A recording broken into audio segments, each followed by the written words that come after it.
In this video, we're going to talk about how children are powerful creators, and through using your positive attention and helping them tune their inner compass towards their own power to create, that this will take them into adulthood and having a confident life of creation. If you like my videos, please subscribe. Also, please hit the bell. I do post new videos every week, and by hitting the bell, you will be notified. The parents in my community use these tips and tools all the time, and I love getting the feedback about how more expansive their relationship with their children grow through using these tools. Hey, abundant parents, it's Leah.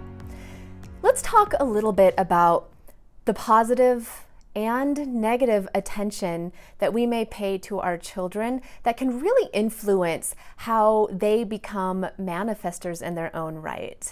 There's a quote that goes something along the lines of, if you are there for your children for their small problems, then they will still come to you when they have bigger problems. And I think that there is some validity to that, but you do want to be careful that you are not only focusing on your child when they have problems that they may be turning to you to help them solve, or in some cases to solve for them.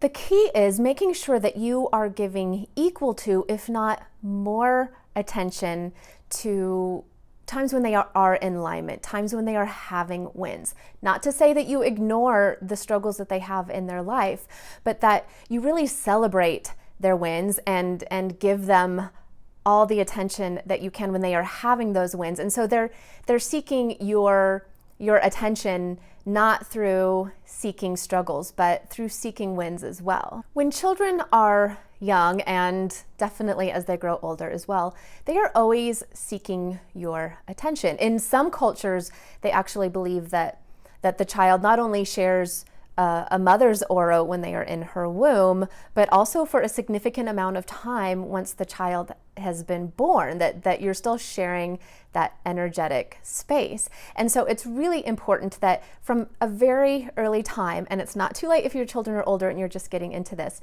but it's really important that as soon as you can, you teach your children that not only do you recognize their struggles, but you know they have the capacity to have more wins in their life, and that you give that the positive attention that it deserves. You want to make sure that since your children are seeking your approval, they are seeking your attention, that your attention comes in very positive forms and not just when they're stuck in the muck with issues.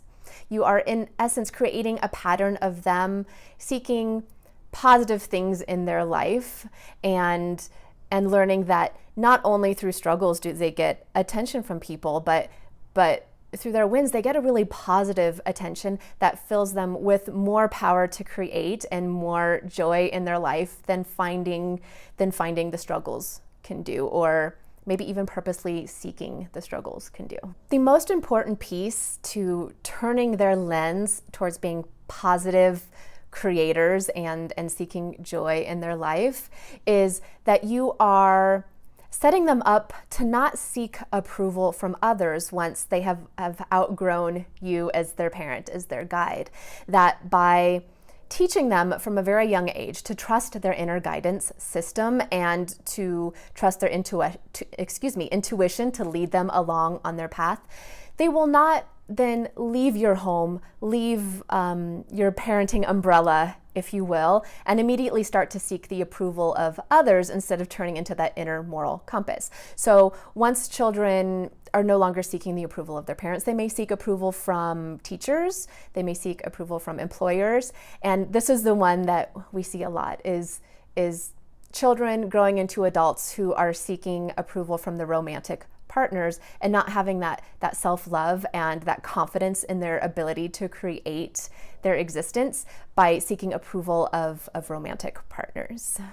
There's some phrases I have a tendency to go to quite frequently when I am teaching my children their own power. One of them is, "Wow, look what you're doing. Are you proud of yourself?" I ask them if they're proud of themselves. And if they say yes, then I affirm that. I say, yes, you should be proud of yourself. That is something to be proud of.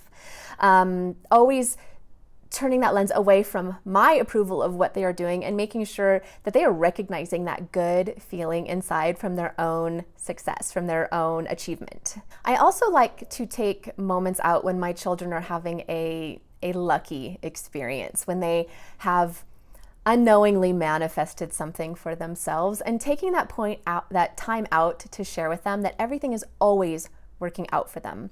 I know in past videos I've shared about my daughter who can find money like nobody's business, and she found $20 on the floor of a parking garage one time, and she was so excited about finding this $20, and I was like, wow, everything is always working out for you. Look, nobody ever finds $20. This is amazing. Everything is always working out for you. And sure enough, a couple weeks later, guess who found another $20 bill in a parking lot?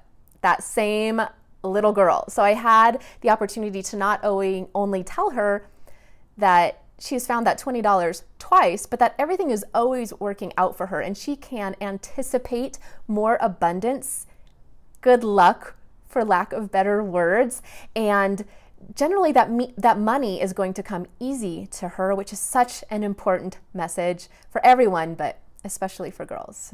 I also love pointing out to my kids when they've had an idea, and whether it be something that they're physically going to create or an idea of something that takes the collective energetic work of other people to create, that they had an idea and that they created it. Because it's not always a given. If you are not in alignment and you have an idea and you don't do all the proper steps to make it happen, then it's not going to happen. But if you are in alignment and you have an idea and you are able to create it, it's so important when children are doing this to have them take that little bit of a beat to recognize that they are powerful creators. I like to say things like, look, you had this idea and you made it happen. Or you had this vision and you created it. Taking that little bit of time out helps your child do that self-reflection to say, I went from point A and point B and I created that myself. You can find my workshops on theabundantparent.com.